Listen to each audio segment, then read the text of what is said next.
پانچویں نماز ہے تراوی کی نماز، جو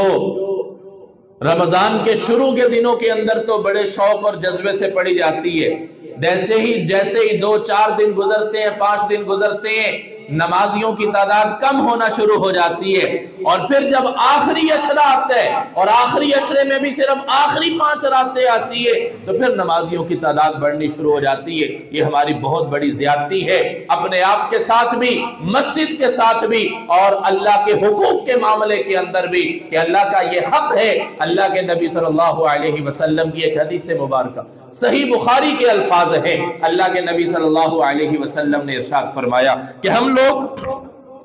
تراوی کو اتنی اہمیت نہیں دیتے، لیکن اللہ کے نبی صلی اللہ علیہ وسلم نے تراوی کے متعلق کیا ارشاد فرمایا؟ من قام رمضان ایمانا و احتسابا غفر له ما تقدم من ذنبه